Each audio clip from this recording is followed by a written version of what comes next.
Playoffs? Don't talk about it. Playoffs? You kidding me? Playoffs? I just hope we can win a game.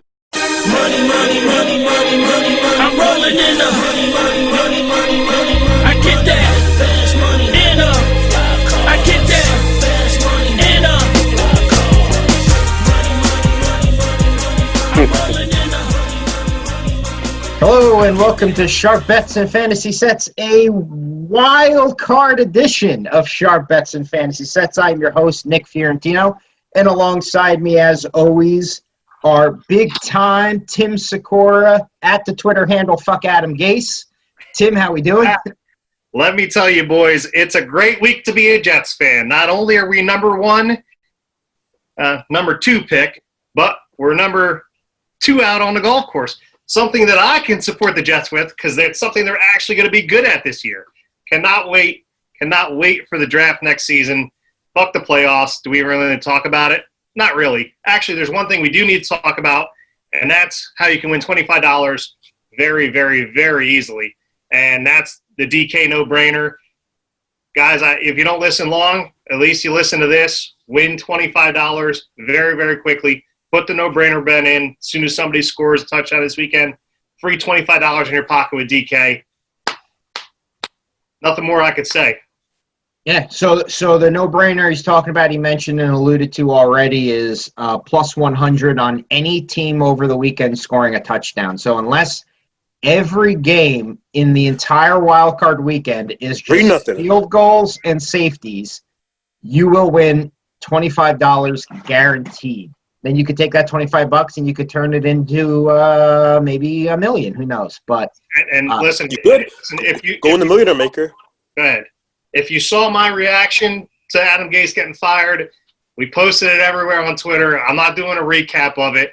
Me and Sir were I tried to do this rendition of the gritty that and I basically looked like Kirk Cousins doing the gritty. So we're not doing that. We'll just throw up the symbol afterwards. If you haven't seen it, go on Twitter, YouTube. You'll find it. It's pretty humorous. It's the whitest of white people doing a dance that they shouldn't try to do. It was great. It was classic.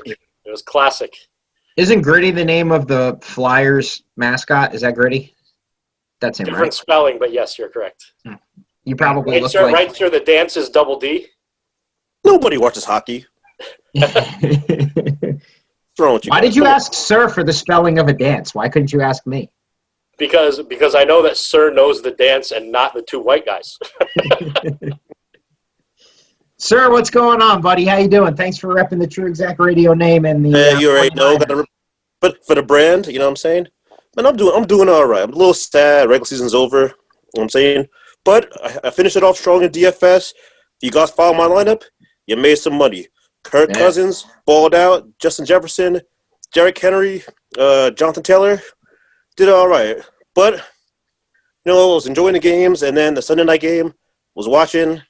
Turned it off a little bit half because I was like, it's getting a little boring. Then I went on Facebook. Giant fans, why is y'all mad? Like, y'all mad because the Eagles give up a game or quote-unquote gave up a game? Come on now. Oh, but it's okay if you guys do it. Last year, you guys were mad because you wanted to lose, because you wanted to get Chase Young. It was a meaningless game. If you win, you're still in last. You lose, you're still in last. Game meant nothing last year. You were mad because you won. This year, Eagles do it. It's a problem. Come on now. What did y'all feel about this, fellas? Because it's like, I know I'm not the only person who feels like the Eagles. Good for you guys. Get that 6th pick. If you lose or if you won the game, you would have got the 8th pick. It's 2 spots. You can get a better player at the 6th spot. I have no ill will what they did. Well, we'll answer that for sure, but we'll start with Latch, our special guest for Wildcard Weekend, a recurring guest on the show, did a great job in the few weeks that we had him on. So, Chris Lachowski, thanks for jumping back on with us. Thanks for shaving the connectors so we don't look so much alike. How we doing, buddy? So I wish I could grow the connectors. They don't exist. So whoever confused me for you last week, A, I'm insulted. B, this was not here last week either. So you just got to look a little closer. We're both handsome guys, but there's a little bit off there. But I'm doing well. Happy New Year's to everybody out there. Happy New Year, bro. hopefully, on the way up, let's not look back and keep moving forward. I repping the brand for you guys today as well, because I still refuse to wear Bucks gear. I did pull my Levante David jersey out here to give him some props. 8 years in the league, he finally makes it to the playoffs. Love my guy, so good for him for finally getting to play in a playoff game. And then, I'm getting together with one of my Redskins buddies on Saturday to see. Timeout. Football team. Football. Take a drink for that. There you go. You got me. The Washington football team, buddy. Football team. Football team. Come on. or WTF, as I call them in text. So my WTF friend. And we're just WFT, but all right, whatever. What's that? I know it's what the fuck. So it fits just as well. That's why I call them WTF. Hey, but we're just going to see the NFC East champs. WFT, sir. Exactly. It fits there too. There's a 10-6 team sitting at home in the AFC and a 7-9 team hosting a game in the NFC. So, WTF. But yeah, we're going to get together and see who puts the other person out of their misery to end as soon as possible. But that player of the year, he's going to be tough. It's true. What do you guys think of the Eagles debacle? As Sir asked. I guess I'll go last, being the Eagles fan. So it's open. Whoever wants to. I mean, like as I said before, like they did what was right for their organization. Like if they win, as I said, if they win the game, they're still going to come in last place. All it did was, like, if they lose the game, they get a better draft pick. Their future is bright. They still got to figure out the quarterback's position because who knows what they're doing. Like Wentz is going to be if he's a backup, he's going to be a highly paid backup. Jalen Hurts, so who knows with that? But like they did what was right for them, and I can't be mad at them for it. Yeah, exactly. I agree as well. It's the talking heads on TV have been talking about it like crazy, and it's funny that. Like, we're not players, and like, I agree with you, sir, that, like, they're doing the best for what they can. A lot of the talking heads were defending, like, saying you can't do that, it hurts the players, but all the players on those shows are like, we don't care. Like, we don't care what the team is doing for that game. They're doing what's best for their organization. If the other fans, if Giants fans are mad, you know what? You should have won one more game. You shouldn't have let my Bucks steal one back in October, and you'd have made the playoffs. First of all, I understand players don't try to lose because, like, at the end, like, the draft is they're bringing people to steal their job. I understand they don't want to lose. They want to win as much games throughout their career. But, like, come on now. Like, if the Eagles win that game, yes, it helps the Giants get in, but why am I going to help a rival by knocking out a rival by helping another rival? If it was another team, like, if it was, like, you beat the football team to help, say, I don't know, we'll say the Bears get in or whatever, some random team. You know what? Okay, I'm gonna knock out a rival to help a random team, but I'm gonna hurt a rival to help a rival. Nah, shoot at them both. If you want to get that division, how about you win more than 7 games? Yeah, exactly. Yeah, I don't think it comes. Tim, what do you think? Before I go, all I want to say is that Doug Peterson, if you get fired because of what you did, there's an open spot in New York as the Jets coach, who I would have loved to have you throw the last fucking 4 games of the season after not winning a game to start the season. I would have loved to have the number 1 overall pick. If you were all about throwing games, by all means, come on in, be the Jets head coach, because that's the only thing I got to say. The Jets don't have the number 1 pick because they won meaningless games. Like, what does it get? Winning those games? What did it get them? They got the number 2 pick, and their coach got fired. Granted, he probably would have got fired anyway, but like all you did was mess up your draft pick. That's it. To be fair, the 2 teams that they beat this year are both playoff teams, so you guys are pretty good against teams over 500. Yeah, we're great. Terrific. Super. So good. So here's the deal with the whole thing, and I feel like I could talk for like 20 minutes on this, and I'm not going to because you guys all brought up a lot of good points. I think it's the way they did it. I don't think if they started Nate Sudfeld from the start of the game, I don't think anybody says anything if Doug Peterson comes out and says, well, we're starting Nate Sudfeld. We don't want to risk any further injury.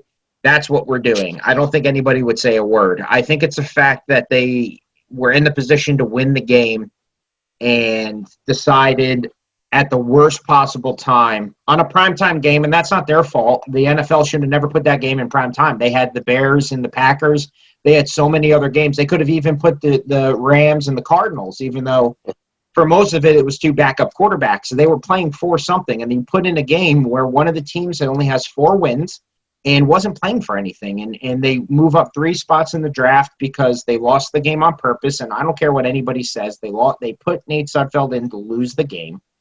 They don't need to see him anymore. He's been on the team for 4 years. He's fucking awful. He's so bad that Jalen Hurts, without taking a single professional snap, jumped ahead of him on the depth chart and was the backup quarterback when they decided to bench Wentz. It wasn't Sudfeld. Sudfeld's awful. So, they shouldn't have did that.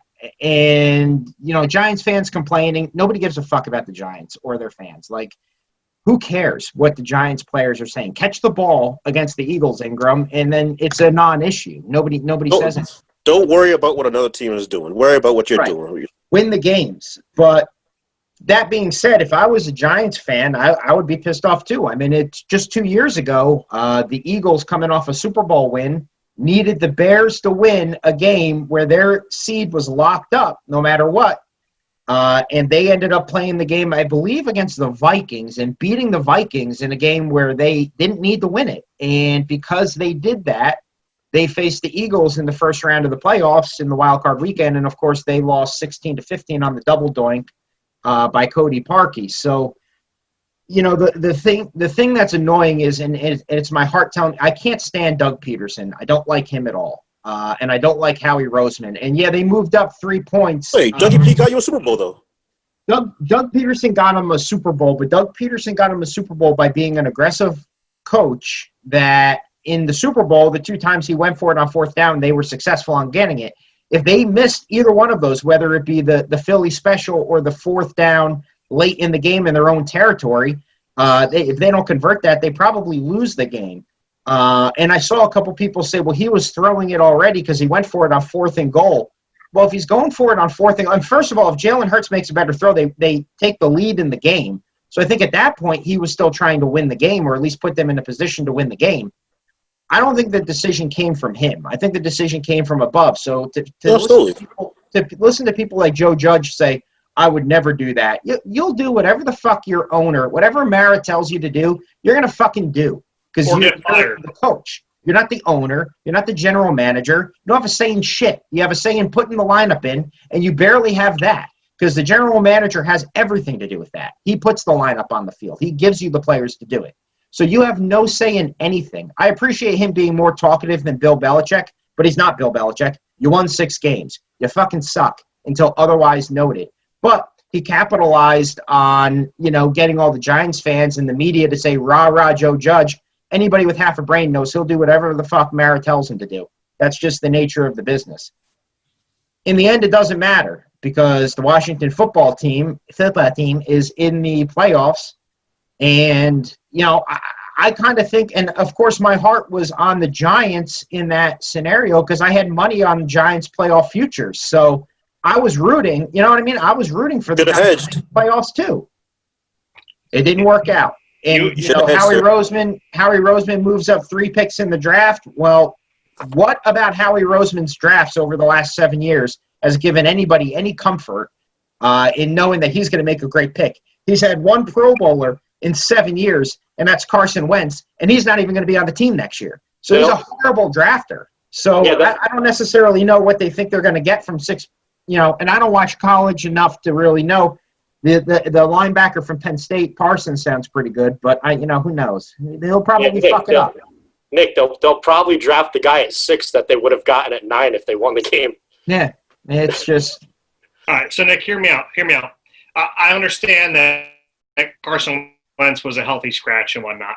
If the owner was not planning on winning the game, if you're telling me that it came from above to put Sudfeld in, why the fuck wouldn't they just put in Carson Wentz?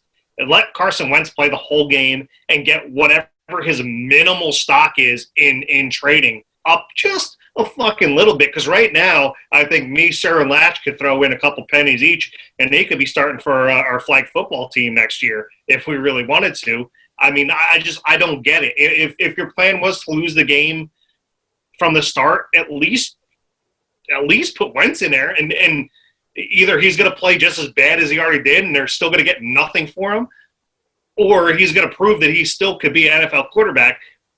I don't care if people are saying, oh, well, they already have trades lined up with him with Indy or with New England. You really think that? About how bad he played? No. Indy's you're right. Indy's focusing on the playoffs. They have a playoff game. We're going to talk about it a little bit later. Indy's not worrying about what Phillip Rivers is going to do and what Carson Wentz is going to do. Nobody's going to admit it because we all know that they tanked on purpose in this game, so you'll never get a true fact. But I think with the amount of people that they had sitting, Fletcher Cox, Dallas Goedert, Miles Sanders, Derek Barnett, the amount of people that they had sitting, I truly believe that they thought that they were not going to be in the game. And I think they wanted to still continue to evaluate Jalen Hurts. Sir, what's up? Their backups get paid too. Listen, Buffalo was a perfect example. They were waxing Miami at half.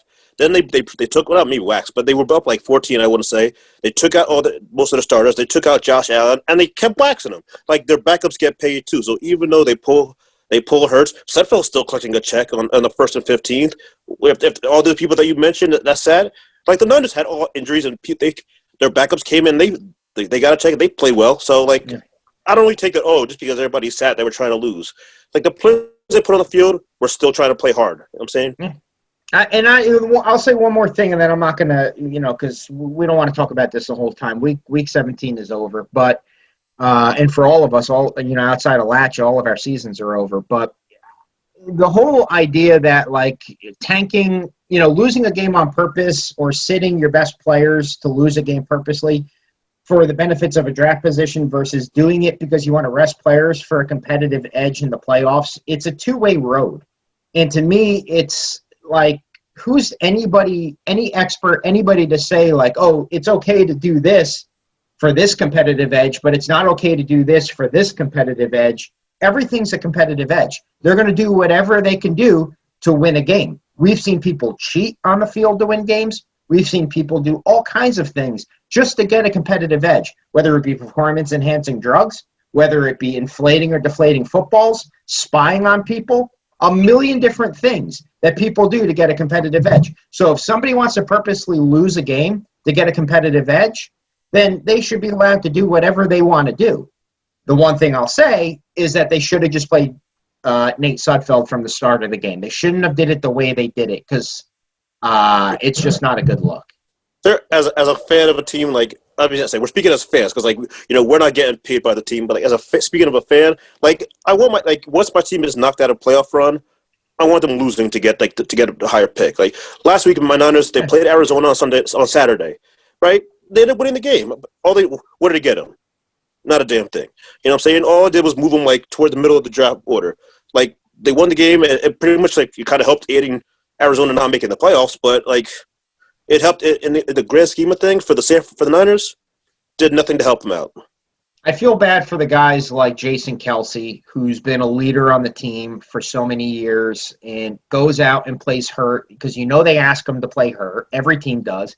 So you sit there and you play hurt and you bust your ass and you do everything you can do, and then your coach does something like that to you. I can totally get that, and I feel bad for guys like Zach. I understand the players being mad. But, like, I'm saying fans, like I said, on Facebook, fans were crying, like, saying, oh, the Eagles are a classless organization for doing this. Like, stop it. Worry about your own team and still worry about it. I don't listen to most of them are Giants fans. If you look at the time stamps of the messages, they were all after 12 o'clock. They were probably fucking drunk. Most of them didn't have work the next day. Who cares what they have to say about anything? I mean, really, who cares? Worry about your team, and, hopefully next season you come in strong and hope maybe you can win more than 7 games. And yeah. I'll say this. I'll tell you right now, I know we're going to be doing this, God willing, next year. I'll tell you right now, I don't know what week the Eagles are playing the Giants. Give me the Giants and the points, both games against Philadelphia next year, because they're going to fucking beat the shit out. Speaking of next year, Niners Philly at Philly, sir. Interesting. Mm-hmm. I'll protect you. Do you still have that twisted tea in your hand?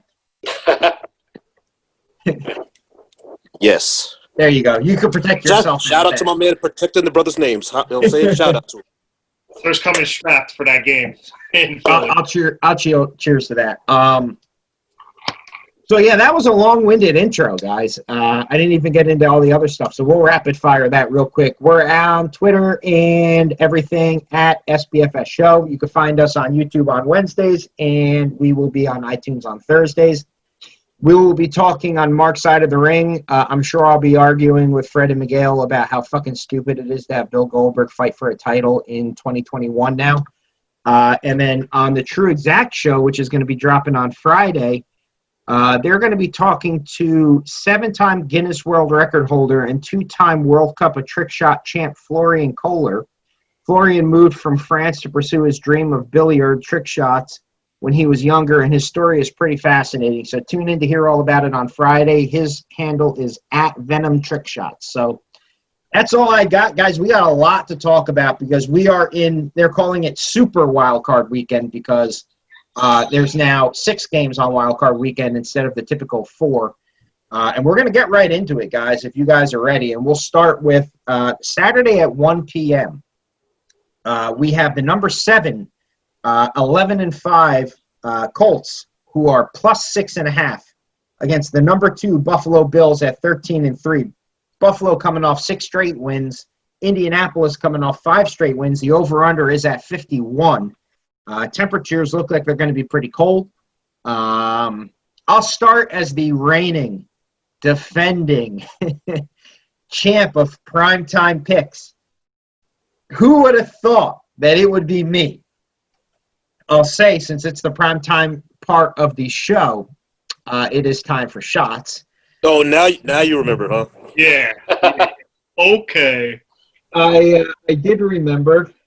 So what's everybody doing while I get my Plinko board set up? You got to put the Hennessy back up there, big boy.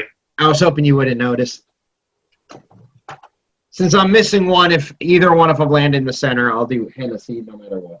Don't drop it all the way to the end. Oh my God.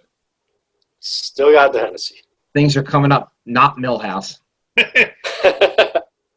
Cheers, fellas. Cheers, I'll boys. look.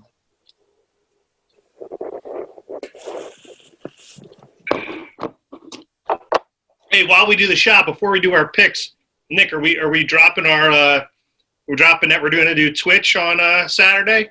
Yeah, guys. So here's the deal with playoff football. A lot's going to change in the next 5 days. So we're going to give you our picks, and we're going to give you our DFS optimal lineups, and we're going to go through everything. But truth be told, I think a common theme in all of this is I just don't know at this point yet what I'm going to do. I have an idea of what I'm going to do, but we thought the best thing to at least try out our new format, which is going to be also on Twitch. So we're going to jump on Twitch on Saturday at 12 p.m.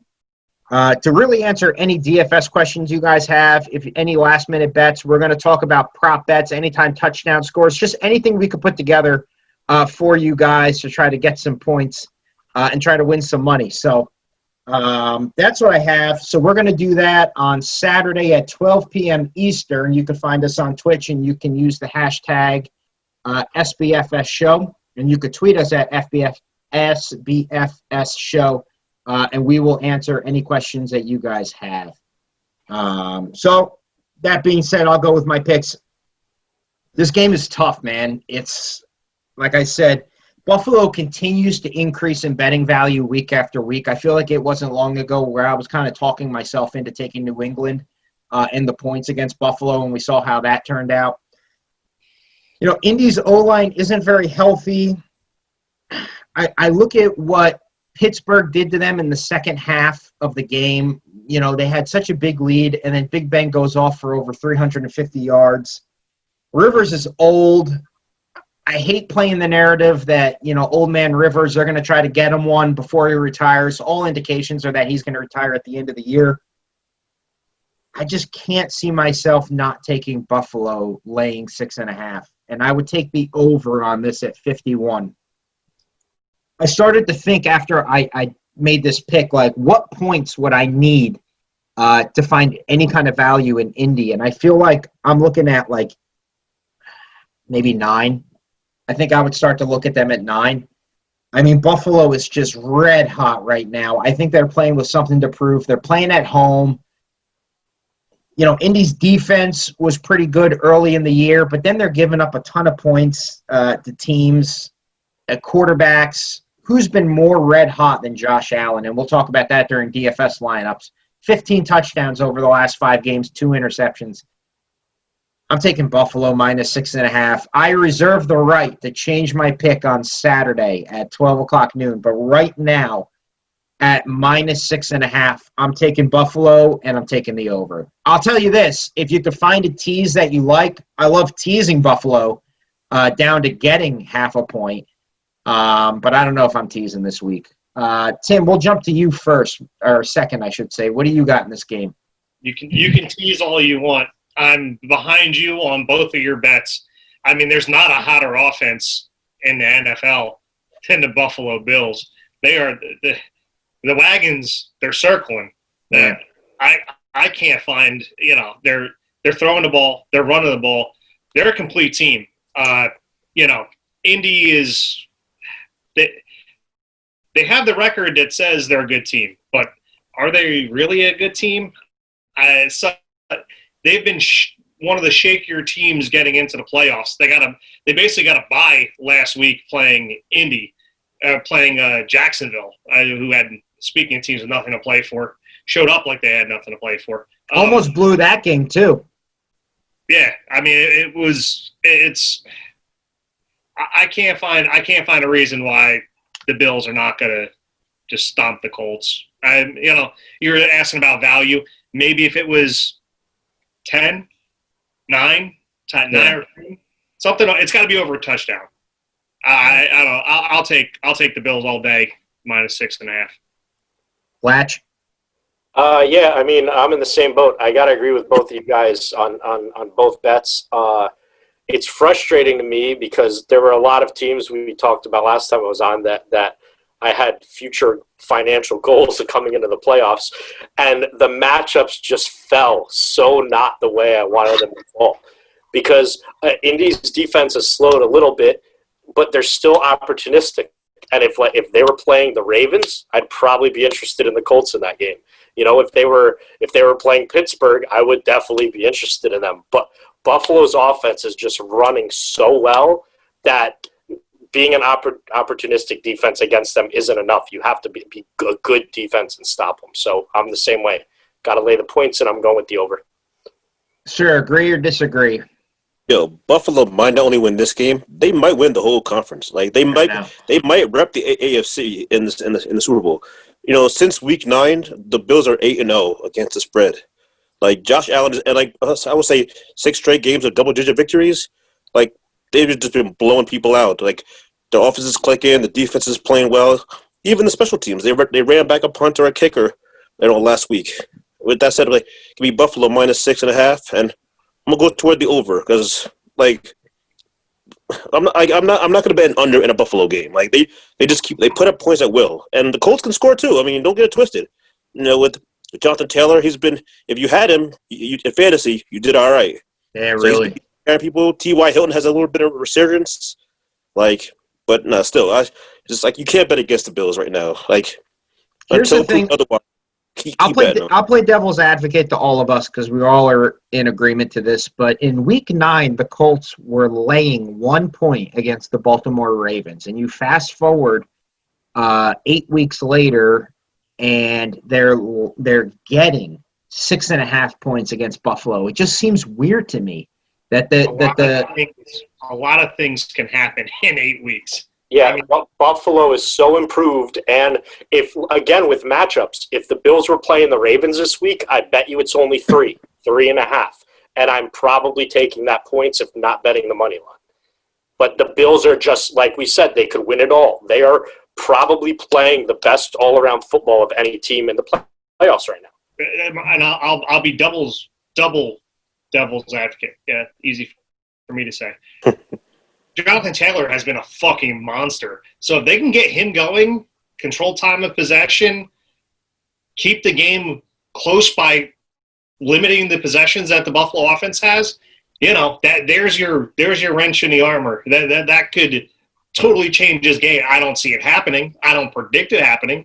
But if Indy wants to compete and have a chance to win the game, That's what they're going to have to do. They're not winning the ball by throwing it 50 times with fucking old man Rivers. It's not happening. Yeah, and that's the thing. If Buffalo jumps to a quick lead, it's over. Phillip Rivers isn't leading a double-digit comeback.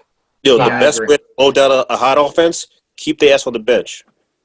I'll mention, and then we'll move on to the next game, the Jonathan Taylor point. Buffalo is 12th in points, fantasy points against opposing running backs. So middle of the pack, but definitely not a great team when it comes to stopping the run. So it remains to be seen. But we're all in agreement in that. So we'll move on to Saturday at 4:40. We have the number 6 seed Rams at 10-6, and they are going to Seattle.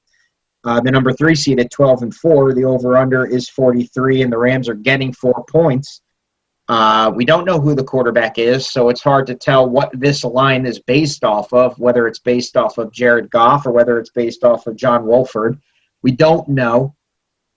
These guys just played 2 weeks ago. Seattle won. We'll go in reverse order. I'll go last on this. Sir, what do you got in this game? You know what? I was torn on this game. I've been trying to flip between both teams.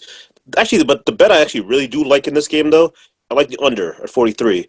Both matchups, they play. This is the third time playing the season. Both matchups have gone under the total. The Rams, as a team, are 12-4 to the under. So I actually do like the under bet a lot in this one. But if I had to choose, I'd probably go the Rams plus 3.5, just because they match up pretty well against Seattle. Granted, Goff broke his thumb, and he said that he didn't play last week, but he could play this week. It's kind of hard for 2 weeks to come back from a broken hand or broken thumb. But I don't know. This Seattle has not. I mean, the defense has been playing good ball, but I don't know. I guess maybe Russ stopped cooking. Maybe he cooked in the first half and was like, "Yo, I'm done with this." I'm saying I'm gonna go. But he just hasn't played MVP style football the last second half of the season. So this could be I'd say so in a close matchup. Give me the points. I'll take the underdog at plus 3.5. I got him at plus 4. I don't know if it changed. Plus 4. I looked at it early. It was so even better. I'll take it at 4. Yeah, money's coming in on Seattle, and I think more money's going to come in on Seattle. Latch, What do you have? I agree. My money's coming in on Seattle. Not knowing the quarterback, having an inexperienced guy or a guy with a hurt thumb. Either way, that's going to hurt. I know Seattle, the offense, Russ, like you said, hasn't been cooking, but it's got to turn around at some point. I mean, he has the talent around him. He has the talent. They are finally establishing a rushing game because Carson's back. I think that Seattle actually has a chance to make a nice run. I was looking. There's a little bit of value with them at 14-1 to win the Super Bowl. They're gonna win this game. It's gonna be a knockdown, drag out fight probably. So I got the under as well. So I'm laying the points on both of those. But the sneaky thing with Seattle is, other than the garbage touchdown they gave up against San Francisco last game, their D that was garbage at the beginning of the year hasn't given up more than 20 points since before Thanksgiving. If you take away that last-minute touchdown last week, it's been 7 games since they've given up 20 points. So with that defense kind of rounding in the form, there's no great defense. There's no team without a flaw in the NFC. I'm kind of liking Seattle to potentially make a run here this year. Tim? I mean, I couldn't say it any better, but I'll try. I don't care if Jared Goff is playing. 4 points is not enough. Seattle is playing very, very good football on the defensive end, and Jared Goff with a bad thumb, whoever the fuck the other quarterback is who played last week, they barely beat Arizona without Kyler Murray basically for the whole game. Kyler Murray's in, they're up. Kyler Murray comes at the end, they score. They were lucky to win that game and even be in the playoffs. Seattle is not losing this game. I don't care if you gave me 7 points right this second. I'm still taking Seattle -7. They're going to win by double-digit points, and I don't think the game's going to be close at all. With it being said, I also like the under because I don't think the Rams are going to score a lot. No, I think the under is the move here, and to play off the teaser from the game before, I would certainly tease the under and get it up to 50 because these teams are not going to score a lot of points. Just sick. I put a shot bet on that. Give me Rams plus 10. I didn't say anything about a teaser. No, you said Seattle's going to win by double digits, so that's 10 points, right? Timeout. No. In a teaser, a tie's a loss, sir. No. So What I I'm will saying not. is a shot bet. Give me 10 points, and I got the Rams. All right. Okay.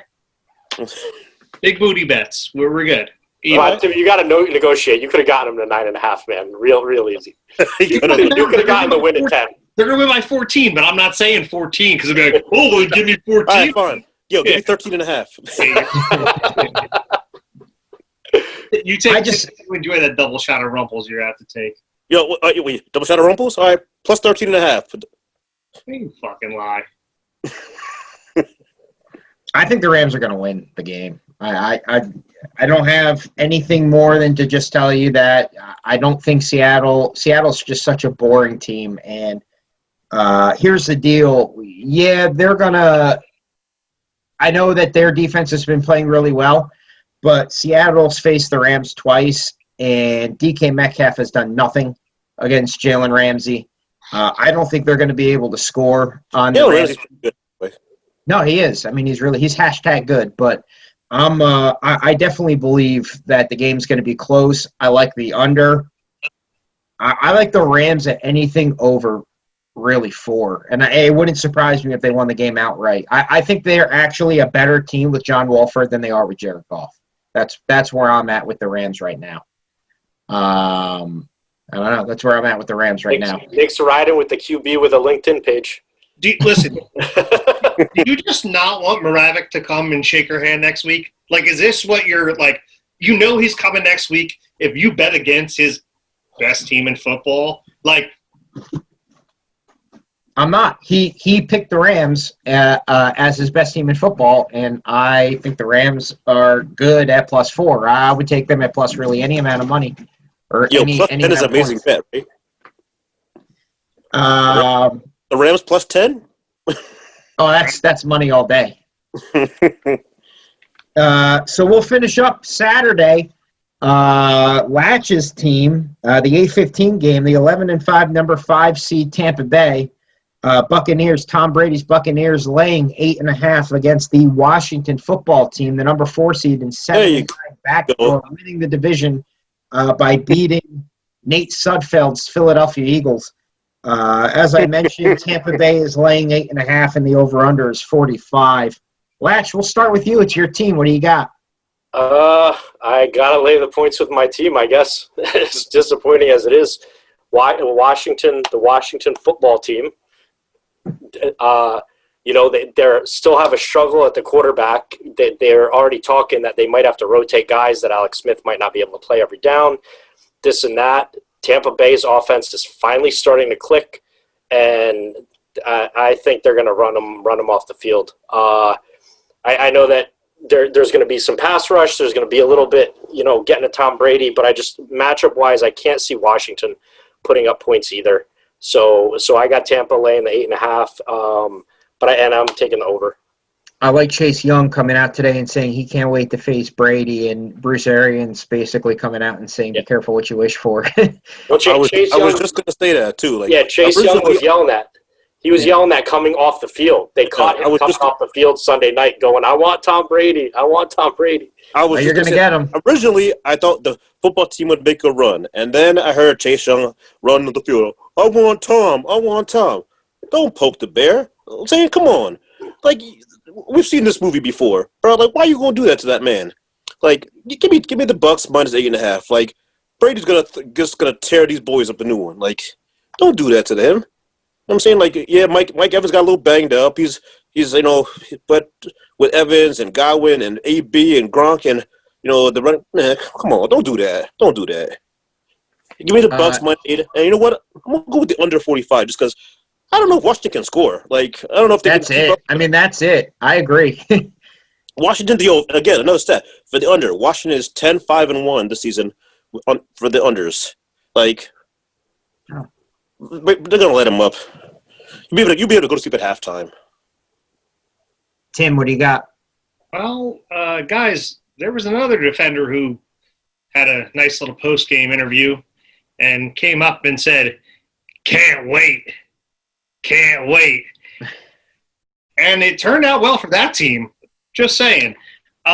with that being said, give me the Washington football team getting 8.5 points. Listen, I know Alex Smith. Listen, you heard it here first. Alex Smith is the comeback player of the year. I can't believe anyone would even say that Big Ben had a chance. The guy couldn't even play in Week 17. Are you trolling us? Give me a break. Yo, Alex rename Smith, the award the Alex Smith Award. just rename it right now. Right now, Alex Smith wins the Alex Smith Award. Come on, give it to him. He's a stud. I got a text from Scott earlier today. I was so wrong. Alex Smith is for sure the comeback player of the year. There is no doubt in my mind. Also, Sharp Bets and Fantasy Sets is the best podcast in TruExact. Thank you for jumping on board. From Scott. You can't. Oh, see? But don't ask him. Just take my word for it. That's what he wrote. Yeah, see? Yeah, I believe it. I'll also say I want to thank Scott. I got something in the mail today. It was an updated contract. I want to thank him for my multi-dollar deal that he gave me. It was great, Scott. Thanks for having me on board for the next 10 seasons at $1 a season. But it's great. It's terrific. Appreciate it. Now, so are you really taking the Washington football team? I'm really taking the Washington football team.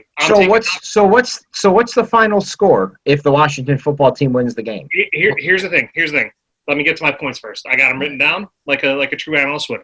I understand that you have a hobbled Alex Smith versus a Bucs team that loves to blitz, but you also have the Washington football team front seven against Tom Brady. Tom Brady has a difficult time handling any defense that comes after him, especially a young, feisty defense like the football team has. I mean, you saw him. The only way that Jalen Hurts played any sort of decent football was using his legs. Tom Brady is not going to use his legs. He's going to revert back to the old Tom Brady in New England, and he's going to fucking captain check down. He's going to take Alex Smith page out of Alex Smith's book. What the score is, I can see the score being maybe 24-17. And Tampa Bay might win, right?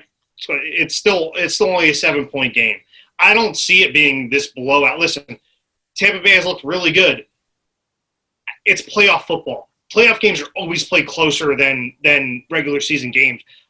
A point spread that big, I know I just said that Seahawks are going to win, but it's fucking the Rams. They fucking suck. But anyway, give me the football team. Give me 8.5. Go ahead, Nick. Pick your fucking Tampa Bay, Tom Brady. Would you take Tampa Bay at 8.5 if Bill Belichick was the coach? Or would you still take the Washington football team? Here's the deal. The Patriots' offense was quick passes and dump-offs. That's got to be the offense against the Washington football team. And I think Brady, in playoff time, I think Bruce Arians is going to trust him a little bit more, and he should. I think you got to get Chris Godwin 15 targets. I think you got to get Antonio Brown, probably about the same. I think you got to get Gronk involved. I think you got to run the ball. I'm taking Tampa Bay, and I'm taking the under with Sir to the same point. I don't think the Bucs are scoring 35, and I don't think Washington football team is scoring much of anything. I just can't see them scoring. If Brady's holding onto the ball and he's trying to throw deep passes, yeah, you might have to pick him up off the field, because to Tim's point, the front seven is dangerous, and I think that Washington is a dangerous team because of that. I think a strong front seven can win a game against anybody. It doesn't matter who it is. Anything can happen. They just beat Pittsburgh a few weeks ago. Different game, but anyway, I'm not going to continue to beat a dead horse. I'm taking the Bucs all day. I think this game will be a rout. That's just my own opinion. But we'll move on to Sunday. The last three games of Super Wild Card Weekend, and we have Sunday 1 p.m. The number 5 Baltimore Ravens 11.5 laying 3.5 points in a revenge spot, maybe, against the Tennessee Titans, the number 4 seed at 11.5 as well, and the over/unders at 55. So The Ravens, the last 5 games, 34, 47, 40, 27, and 38 points scored. I don't know, man. I understand what happened last year in the playoffs. I understand what happened earlier in the year with the Titans. It does seem like the Titans have their number. I mean, Matt Stafford and Chase Daniel combined for over 300 yards against the Tennessee Titans. Aaron Rodgers threw for 4 touchdowns against the Tennessee Titans. Deshaun Watson absolutely obliterated the Tennessee Titans defense last week with 365 yards and 3 touchdowns. I don't know how Lamar Jackson doesn't absolutely destroy the Tennessee Titans. At this game, I like the over 55, and I think I'm going to take Baltimore laying 3.5. Sir? All those quarterbacks you mentioned, you said, oh, they threw for 400. They threw for 300. You think Lamar Jackson's thrown for 400 yards on somebody, sir? No, but he could score points. Yeah, how many games would it take him to throw for 400? Exactly. It might take him to at least 2 games to put up 400 yards passing yards. I'm just saying. You know what? Like, honestly, give me Tennessee +3. Until Lamar can prove that he can win a playoff game or even a big-time game, It's fair. I'm going to keep betting against him. It's like, prove it to me, and then we'll see. Like, the Titans, like, +3, like, it's Derrick Henry time. You saw what he did last week. You saw what he's been doing all season. Mr. 2K, you know what I'm saying? He's, like, they're going to give him – I'm guarantee you he's getting at least 30 touches this game. Like, they're just going to keep feeding him. He's going to keep beating him. Like, run through their faces, as Marshawn Lynch would say. You know what I'm saying? Yeah. Like, prove me that you can win a big-time game, and then maybe I'll readjust my thinking. But Titans +3, it's – and you know what else? I might even go money line on this one, Tennessee money line, because I think they win this game. Latch. So, sir, I'm with you on that as well. I hope I'm not dying on a hill like I did 2 weeks ago because I thought the same thing when the Titans were playing Green Bay on Sunday night. But they have Derrick Henry. You know, they have Derrick Henry, period. He's going to run on guys. I just real quick was looking up because I want to confirm this before I threw the numbers out so I don't get fact-checked after the game. But one of the last times Lamar Jackson threw for over almost 400 yards was when they lost to Tennessee in the playoffs last year. He threw for 365 yards and ran for 143. He had 500 yards himself in the game, and they lost to Tennessee. And I just think that they're going to put up their points, but the Titans are going to put up the points too, and they have the running game. They're going to control it more. And I just have a feeling that, like, especially if they get up a little early quick, like if Henry breaks off a couple runs early and they're up 10 or 14, Lamar Jackson doesn't play well from behind either. So I'm riding. I'm taking the 3.5 points, but I'm taking the over because it's going to be a big scoring game. Yeah, I'm with you on that. Like, I'm gonna go with the points, and I'm like, it's gonna be a shootout. But if Tennessee gets up early, put the kids to bed. I mean, I know it's 1 o'clock, but the kids should probably be awake. Put them to bed anyway. Put them to bed anyway. Early nap time, you know. But yeah, no, this game. If Tennessee gets up, say 7-0, 10-0, I'll say 10-0. It's over because it's proven Lamar cannot come from behind. Great front runner. You know, if he's up 10-0, it's good. You know what? Then it's a different story. But down 10. In Baltimore, like Nick, you rattled off like what a good finish that they had and all the points they put up, but they put those points up against nobody. They won 11 games this year. Only 3 of them were against a team with a winning record, and 2 of those 3 were Cleveland. It's fair. So, you know, they lost to Tennessee in the playoffs last year. They lost to Tennessee this year. I think it's going to happen again. Tim? Until Lamar Jackson can win a playoff game, I'm not betting him. Listen, I will take an L just betting against him. It's fine. Sure. Did you not hear what I said before? Exactly. I'll lose money on purpose. That's perfectly fine. Now, what I will say is that these are 2 of the best rushing teams in football. So for you to get 55 points, they're going to have to break some fucking runs. I don't know that they're getting to 55 in a playoff game. I know what happened last year. It's fine. It's a different year. Listen, they know what to expect. Lamar Jackson's not throwing the fucking ball. They're going to run the ball, then throw a touchdown in the red zone. That's how Hollywood Brown scores touchdowns. That's what keeps him happy, apparently, because as soon as he started complaining, that's the only way. That's the only reason he's scored touchdowns is red zone. They're not throwing the ball down the field. They're not throwing bombs. Tannehill has been better spreading the ball around and throwing it. But in the playoff time, people act different in the playoffs. 55 points is a lot of points for a playoff game. I could just see it going in a different direction and Tennessee winning by a field goal. I don't know that it's going to be a blowout. I don't know. It may be close. I just don't know that the scoring is going to be there in a playoff game. Fair. Moving on. You guys all disagree with me. Moving on. The 440 game. I know how I feel. Don't worry. We got the number 7 Chicago Bears at 8-8 against Money Mitch. #Money Mitch. Again, they're getting 10 points against the Saints, the number 2 seed at 12-4. The over-under's at 47.5. This number's hard for me to kind of pick because of the fact that we haven't seen a healthy Drew Brees, Michael Thomas, and Kamara on the field in forever. Whether it be, broken ribs, constant leg issues, COVID-19, whatever the case may be, we haven't seen them on the field. This number leads me to believe that they believe that all 3 will be on the field.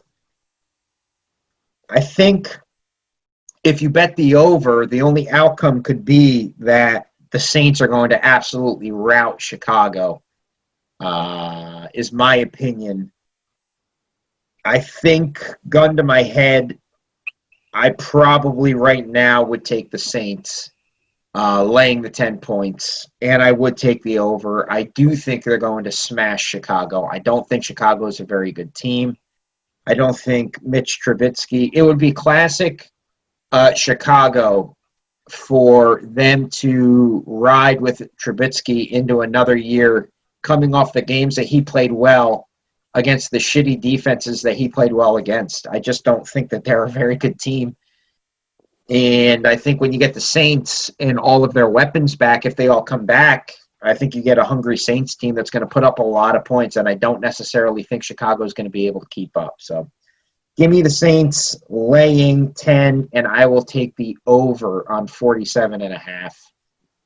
Truth be told, my best bet on that would be, again, teasing it down to taking the over and teasing it to 40.5. But I do like the Saints there. Sir, we'll jump to you first. What do you got?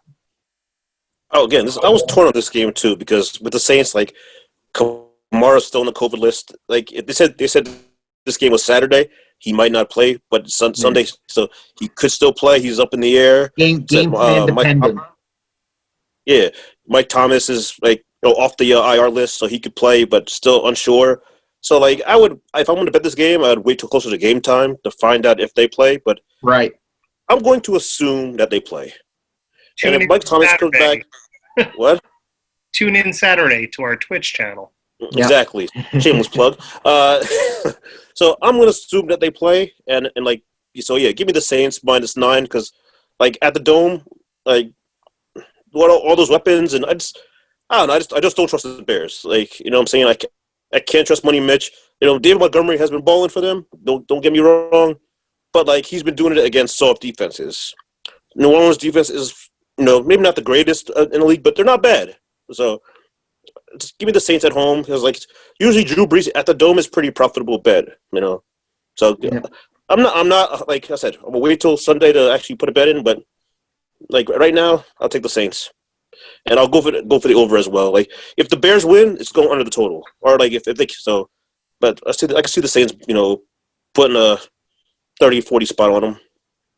Blatch. Yeah, I'm kind of with you guys. I'm going with New Orleans laying the points. I do disagree at one point in that I'm going to go the under because I don't think Chicago is going to score a lot at all. I do wish there was going to be 70,000 people in that stadium.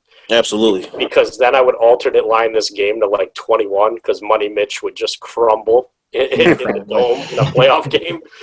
But New Orleans is going to beat them, but I honestly think it's going to be something like 31-10 or 34-10, and I think it's going to be as soon as they're up big and they're comfortable, whether it's late third quarter, early fourth quarter, they're going to pull Breeze, they're going to put Hill in, and they're just going to run the ball and run the clock out. So I don't necessarily think they're going to get the points in the fourth quarter to hit the over, but I do think that they're going to beat up on the Bears. Tim? Watch, I literally had not the exact same scenario, but they're going to play with the people that are going to make them healthiest come the next playoff game. I don't see them losing. I said maybe winning by 14. I could see them, doing just enough to comfortably win and riding it out, like you said. I don't necessarily know about Taysom Hill, but make sure that Kamara is healthy. Make sure that Michael Thomas is healthy. I think they're both going to play. There's no other reason to hold them out the games that they did outside of last week. I don't think you would have saw much of Kamara last week if the way that they played the game, which was very easy bet if you listened to us last week. At 10 points, Money Mitch. I don't see. Shout out to Jeff Fell for calling that the Bears would make the playoffs, but he also said they would win some games, which they didn't really do. So sorry, Jeff, but your season lasted long enough. You can't lose. I felt bad for Jeff on Sunday. you can't lose in the playoffs, pal. So yeah, it's a shame. Kamara's down to averaging 3.5 touchdowns a game over the last 2 weeks. Slipping. what a jerk. Washed up. All right, well, the final game, and then we'll get into our DFS picks. We have at 8:15 closing out Super Wildcard Weekend. We have the number 6 Cleveland Browns at 11-5 against the number 3 12-4 Pittsburgh Steelers. The over/under is at 47, and Cleveland is getting 6 points. I'll keep this quick. I don't really have a lot of analysis on it. Cleveland's got their head coach isn't playing or coming into the game to coach because of COVID-19. They're having another COVID outbreak. I don't know what it is about the Steelers and having COVID controversies surrounding their team. It seems like whenever there's a COVID outbreak, they somehow are tied to the Pittsburgh Steelers. Might be some bio warfare Mike Tomlin's doing over there in Pittsburgh. I don't know, but I'm taking Pittsburgh. I just think Big Ben's riding hot. I just think they know what they're doing. I think that what Cleveland's good at offense, the run, I think Pittsburgh dominates on defense. I don't think they're going to be dropping passes. Give me Pittsburgh to move on to the next round. Tim, what do you got? All right, hear me out. We talked about this weeks and weeks and weeks ago. You knew Pittsburgh was throwing the last week just in case they had to play the Browns again. I mean, I said it back then, but I also didn't think that the Browns would be getting 6 points. I thought it would be a 3-point spread no matter what. Both of these teams, their offenses are not great. They're not playing great. Both teams are playing shitty. I'm going to take the Browns getting 6 points. I could see a last-second field goal deciding the game. Like I said, playoff game, scores are close. Division game, scores are even closer. I'm going to take the points. I'm going to take under 47. That's really both. I mean, if Cleveland can run the ball, scores are going to be low. Pittsburgh needs to run the ball. This is the time they need to run the ball to win a playoff game. They're going to at least try. Big Ben's not going to throw the ball 50 times and win a playoff game. It's just not going to happen. So I'm going to go on a side of caution. I still think Pittsburgh wins. I only think they win by a field goal. Watch. Oh, good old Pittsburgh and Cleveland. from our last visit. And again, I get bit by COVID. I jumped on that Cleveland train. I jumped on the hating on Pittsburgh train. And again, we get a weird matchup because I would literally bet against Pittsburgh if they were playing any other team in the AFC, but they run into the Browns. The Browns don't have their left tackle. Their special teams coach is going to be the head coach because their head coach is out. And Vernon hurt his Achilles, so their best pass rusher is out as well. So unfortunately, as much as I was so excited to bet against Pittsburgh in the first week of the playoffs, I got to lay the points here. I do think it's going to be an over because it's going to be a kind of crazy game. I just feel like the fourth quarter is going to be like a little bit of back and forth. Pittsburgh is going to win it late on like a long touchdown or something like that. So I got Pittsburgh laying 6 and over the 47. Tim, we'll close it out with you.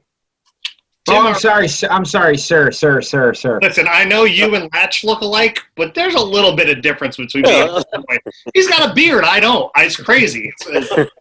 I know how y'all in this game, I'm torn because like originally when it was when it was 3, I was like, you know what, maybe like Pittsburgh or like because like last week, yeah, they made the game closer with Mason Rudolph. You know, Mason Rudolph now going back to the bench. Big Ben is in. With the Browns with all their COVID issues, like honestly, it could get worse as it gets closer to game time. So this number could skyrocket to like double digits. You know, for the argument, shout out to Mr. E. I'll take the Steelers -6. There you go, Mr. E. Yo, Mr. E. Saying loyal viewer. I'm saying, shout out to him. Give me the Steelers -6 and give me the under. I don't know how positive I feel about it, but whatever. Mm-hmm.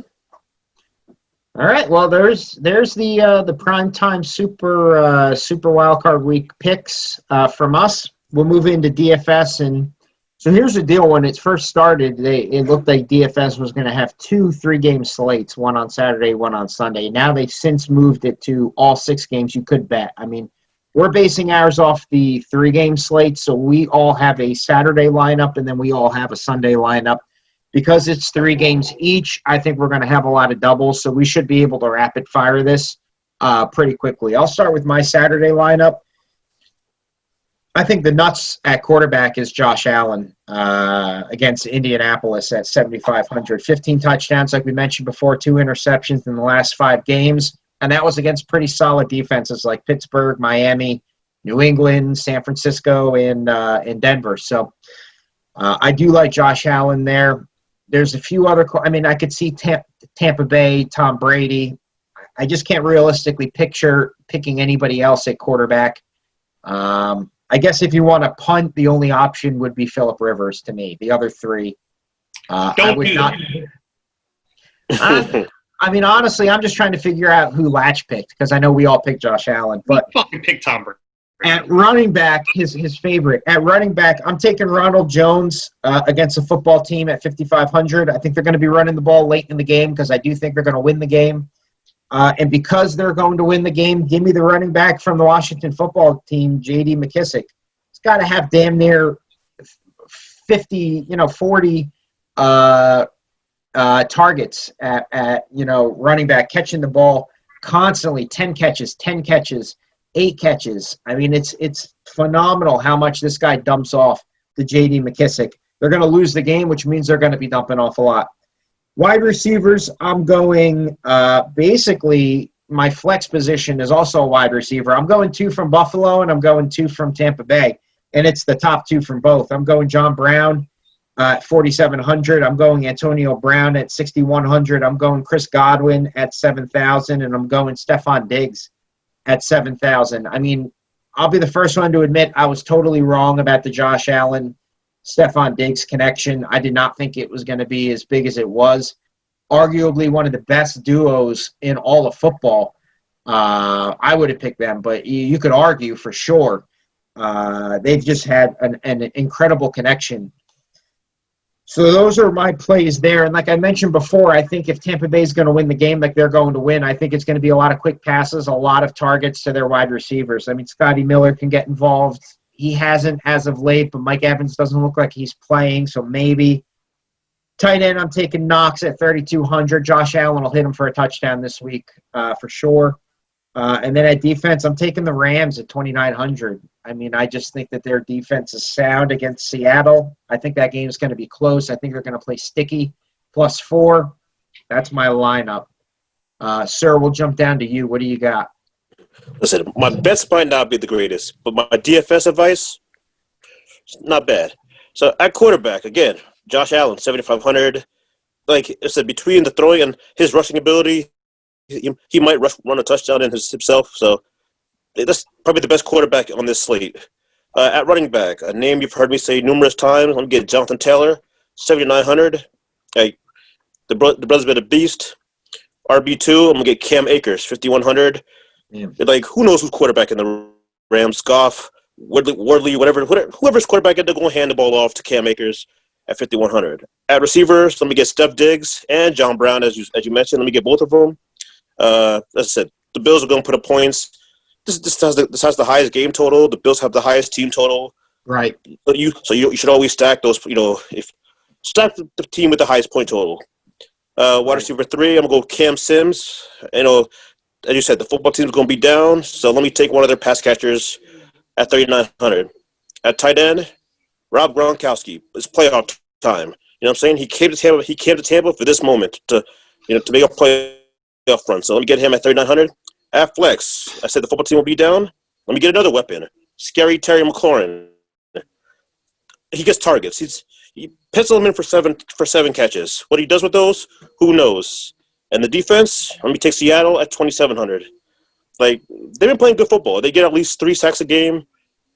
That's a guaranteed 3 points plus whatever they do, picks, fumbles, whatever. So I'll take Seattle, 2,700. Latch. All right. To answer your question, I went with Brady. I hate the guy, but he's been putting up the points. And I could see it. I could see it. I know you punt on quarterback in season long a lot of times. I feel like the only other option would have been fucking Rivers, just because of the high over under. Yeah. And this honestly, like if we had a bigger pool of players, I may have done that. But because we're only picking through 3 games, you got to take one of the top guys because you're not really making it up those points anywhere else. But yeah. I went with Brady. I don't like the guy, but he's been putting up the points. And are you trying to do a shot to me? Yo, shout out to Jack Daniels, by the way. Cheers. Not to interrupt you, but I was a little thirsty, Understood. But yeah, so he's putting up the numbers. As I've said many times on here, I try to bet with my money, not with my heart. So even though I hate the quarterback of my team, he's putting the numbers up. So I went Brady 6,900. Got to keep riding the hot hand. So I got Jonathan Taylor at 7,900. I went with McKissick as well at 4,800. To throw in a little extra note on that, Devin White is out on the COVID list for Tampa Bay, and he's kind of their sideline guy that would be dropping into coverage to pick him up a lot. So that's going to open up the door a little more for the dump-offs. For receivers, I went with Lockett at 6,900. I think Ramsey's probably going to be covering Metcalf, so I think Lockett's going to see more of the looks that game. Went with Antonio Brown again, with Evans questionable. Antonio Brown had a good game last week. He's finally fitting in the game plan a lot more. As we've learned, he's still good. He's, as Timmy said in the past, he's just a crackpot. But when he's on the field, he's good. Yeah, he's fine now. And then speaking to Antonio Brown, I did hear that he had an incentive in his contract, so they were force feeding him last week. I think he had they kept a couple of shovel passes just to get him a bonus. I think that happened a lot in a lot of games actually this week. No, absolutely. But for Brown, I believe it was like $500,000. I think I don't know the number, but I think it was like $500,000. Seattle was in a kneel down situation, and they threw a pass to DJ Moore so that he could hit his number for $500,000. Yeah. So yeah, that happened a few times. Players got paid in in week 17. Yeah, David Moore. Oh, sorry. Yeah, but I read the same thing. It's good to have Tom Brady as one of your best friends, where he could just be like, "Nah, Bruce, we're not doing that. Like, let's throw him 3 more." The owner don't need that money. Like, just what's the obsession so we can get off the couch? What is the obsession? Like he brings him into his house. He's like obsessed with him. Now he's like force feeding him the ball. Like, is it even Antonio Brown scoring a touchdown every week? Did he buy a house yet? Because I know he renting like Jeter's house or something. Brady was, yeah. Yeah. So Brady renting Jeter's house and then invites Bizzle over, AB over. Yo, crash on the couch, bro. You be all right. Fucking weird, man. The couch is the size of my house, though. It's different. Yeah, I bet. That's different when you get that money. True. Can you imagine you have your wife and you have your kids in this luxurious mansion and you invite a guy to sleep on the couch who a year and a half ago was throwing gummy penises at Miami police officers? And it's just a weird world. Yes, it is. It's 2020. Wow. That's what I was going to say, Timmy. Great minds think alike. Welcome to what happened in 2020. But all right, to wrap up real quick, I'm still riding the T.Y. Hilton train. I got him for 5,000. I went with Gronk again. Like Sir said, it's playoff time. He's already been heating up at the end of the season. It's only going to get more targets now. Went with John Brown as my flex. And then I went with the Bucs defense at 3,300 because who knows even who's going to be at quarterback for Washington by the time that game ends. So The comeback player of the year, a.k.a. the Alex Smith Award, Alex Smith will be the quarterback, sir. That's it. Tim, what do you got in your lineup? So, like you guys said pre-show, a lot of us are going to have the same people. I'm just going to rattle right through because there's only two people that are in my lineup that's not in yours. So, Josh Allen at quarterback, duh. Pair him with Diggs and John Brown, double duh. I have Rojo at running back. I have J.D. McKissick at running back. Just like my team. Literally, this is the beginning of your team. I have Gronk at tight end. Never mind. I have the Tampa Bay defense. Tampa Bay defense. All right, I did that shot. It's starting to get a little hazy over here. Ooh. Now, the few differences I do have DK Metcalf as my wide receiver at 6,700. Yeah, I don't care who's covering him. I don't care if it's Jalen Ramsey. Seattle is going to move the ball. It's going to happen. You think the Rams are this amazing team? Timmy, do you have $200 left in your budget or no? No, I have $100. Because I was going to say, do the research. Jalen Ramsey completely shuts DK Metcalf down. Like every time, too. Every single time. But I'm facing literally Tim. every single time. Maybe he's due. Guess what? There's a reason they traded for him. There's a reason Jalen Ramsey gets paid that much. And guess what? There's going to be a reason why the Rams aren't going to be playing next week. Maybe this is the reason. Who's Tyler Lockett's going to catch 3 touchdowns. You said the way to win DFS lineups is to not have the people that everyone else is having. I guarantee you not a lot of people are going to have DK Metcalf. Or maybe they do, and they're wrong like me. I don't give a fuck. He's in my lineup. Y'all want to – go ahead. If he scores 2 touchdowns, y'all could – anyway. And my flex is another Seattle Seahawk who they're very much going to rely on to win this game is Mr. Chris Carson at 5,900. Seattle's going to have to run the ball just as much as they throw the ball. It's not going to be the Russell Wilson show throwing a ton of times. They're going to get back to what got them there, and that's running the football. So Chris Carson rounds out my team. I got $100 to spare. Y'all want to take out DK and anything for under 6,700, by all means. But I'll take the upside with DK. I don't care who covers him. Remember that there's that one guy from Philly who tried to cover him too. Didn't work out too well for him. Yeah, well, the Philly, the Philly defensive backs can combine like the Power Ranger, whatever the fuck it was, when all the dinosaurs. You know what it is, man. You fucking nerd. They still would not be able to cover DK Metcalf. Don't compare Jalen Ramsey to anybody on Philadelphia. On Saturday, we're going to be talking about DK's prop bets for fucking sure. I would take the unders, but okay. What do you know what the unders are? They're not out yet. Whatever they are, still, buy the under. I agree. I'll get in on that conversation. Tim, be there. We'll bounce back to you. Your Sunday lineup. You say, sir, or me? You, Tim. You. Oh, you. All right. You. Let's start off real quick. I went pretty heavy with the Tennessee Titans team. Ryan Tannehill, 6,600. And there's not much that could be said. He's had an outstanding season. I paired him with A.J. Brown, his number 1. They connect every week. Paired him with Jonnu Smith, who no matter where the ball is in the red zone, he seems to catch touchdowns as much as they're going to rely on Derrick Henry, who's also in my lineup. So Tannehill is at 66, A.J. Brown is 7K, Jonnu's at 3,200, and Derrick Henry 9,200. I can't see Tennessee winning it if Derrick Henry doesn't have another great game. Running back 2, Nick Chubb at 6,700. If they're going to beat Pittsburgh, I don't know that they're going to. If they're going to keep it close, Nick Chubb is a absolute stud and has been great scoring touchdowns in the past 2 weeks. My wide receiver 2, I'm going back to the old well, Mr. Hollywood Brown at 5,400. He did me well last week. I'm not exactly in love with him this week, but he scored touchdowns in multiple weeks now. Emmanuel Sanders at 5K.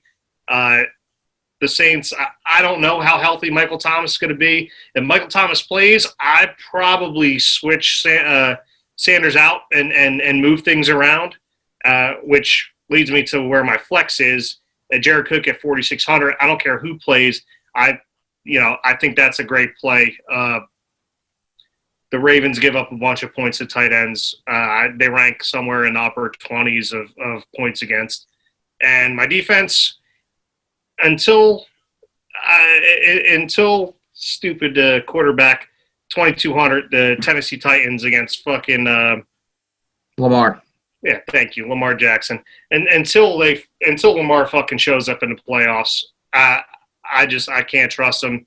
I just went with the cheapest defense at 2,200. That's my lineup. I'm not as confident in this lineup as I am on Saturday, but as we get closer to game day, moves may be made. Well, I'll take Lamar Jackson at quarterback at 7,800. I just think he's going to have a good game. Hey. Running back, I'm taking Gus Edwards at 4,400 as well. He's actually had some pretty decent games, 8 points being his worst game over the last few weeks, and that was last week. 4,400, when you see the rest of my lineup, you'll see I need some guys at 4,400. I'm taking Kamara, if he's healthy, at my second running back position at 8,500, the number 1 overall fantasy running back for this year. Absolutely beast mode. Just played phenomenal. He was the number 1, right? I believe so.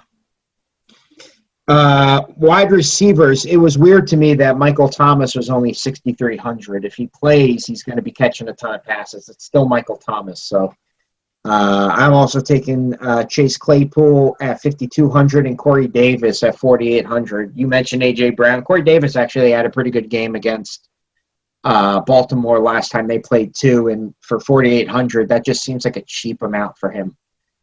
Tight end, I'm taking Ebron at 3,700. Hollywood Brown, I'm taking in my flex at 5,400. And give me the Saints defense, one of the best defenses when everybody is healthy against #Money Mitch at 3,800. Sir, we'll jump to you. All right. At quarterback, I went with my man, Mr. Drew Brees, at 5,700. I like this one even more if Michael Thomas plays. Listen, Kamara could vulture him he had 6 touchdowns Kamara's the last game he played. So this could blow up in my face. But you know what I'm saying? If Michael Thomas returns with Manny Sanders and them boys, like 5,700, I like this. I like that one. At running back, Derrick Henry, 9,200. I don't think I need to explain that one. Running back 2, Nick Chubb at 6,700. Like I said, Cincinnati, Cleveland's going to have to run the ball with Chubb and Hunt. I'm like Chubb getting most of the work. Like it's a good matchup. At to pair with Drew Brees, I went Manny Sanders. Listen, Manny Sanders last year played big in the playoffs for my boys. Like you know what, this is playoff. This is when the veterans step up. At 5K, I like it. Receiver 2, give me Hollywood Brown at a 5,400. Is like I want all pieces of this Tennessee-Baltimore game because it's the highest point total on the slate. Give me as many pieces. Another piece, a receiver 3, as you mentioned, Nick. Give me Corey Davis at 4,800. The last game against Baltimore, he had about 5 for 113, I want to say, and a touch. A.J. Brown didn't do the most, but give me Corey Davis. Tight end, I want Austin Hooper at 3,900. He's been getting targets, getting receptions the last couple weeks. 3,900, solid value. At flex, I went my man Juju, 5,500. Why? I don't know. It seemed like a good pick. And at defense, give me the Pittsburgh Steelers at 3,600. They have 70 straight games of a sack each game. Like it's a crazy stat. So they're going to get pressure on Baker. Hopefully, maybe get some turnovers. 3,600. I want no defense in the Tennessee-Baltimore game. So, and like Chicago, New Orleans, So Steelers was pretty much the best bet on this one. Latch.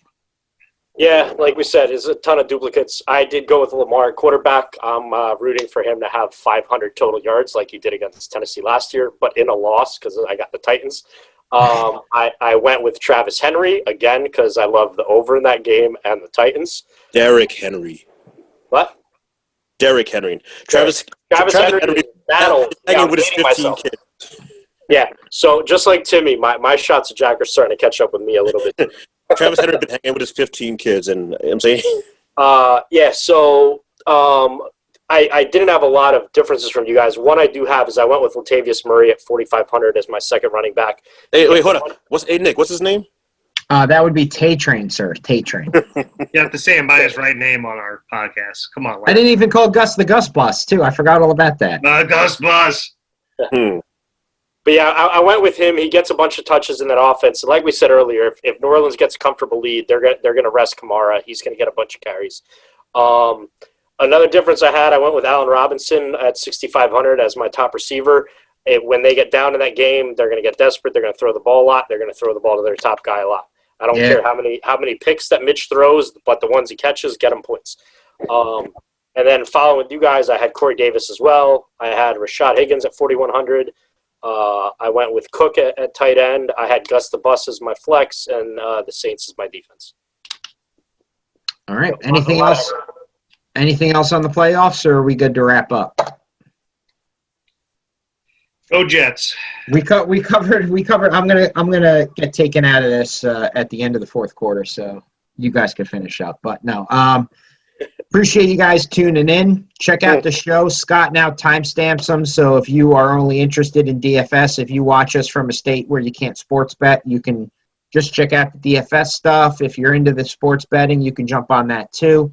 Appreciate you guys for tuning in. Check us out Saturday. We doing parlays or no? Or? Well, I mean, essentially our parlay is, I mean, if you have one, hit it. I do, actually. All right, you know what? Let me take Buffalo minus 6.5 and pair it with under in the Rams Seahawks game and under in Tampa. So basically, you just put a nice 3-game Saturday bet in, cash your winnings, relax on Sunday, have a couple brewskis, watch Tennessee and Baltimore put up points, and relax. Sir, at what point did you hit a fucking Saturday bet and you didn't bet with your winnings on Sunday? Don't act like you're fucking relaxing on Sunday. Yeah, but you're still relaxed. This Sunday, I'm relaxed because I don't really like these Sunday games. But not when you're behind that much. You just keep rolling it over. Sir, so I'm kind of with you. I'll throw mine out quick. I had a couple similar things. I got the Bucks minus 8.5. I got Seattle minus 4, which is like my lock of the week, and the Seattle under. Tim, you have one? I didn't, but my lock was Seattle minus 4. I don't know how. I don't care who the quarterback is. I don't see them losing by 4 points. Hey, as long as they win by less than 10, I'm okay. All right. I would jump on a teaser. Give me a sec if I had to pick a best bet or a parlay. So I'll take teasing with 7 points. I'll take Buffalo getting half a point. I'll take under 50 points in what's the game? The next one.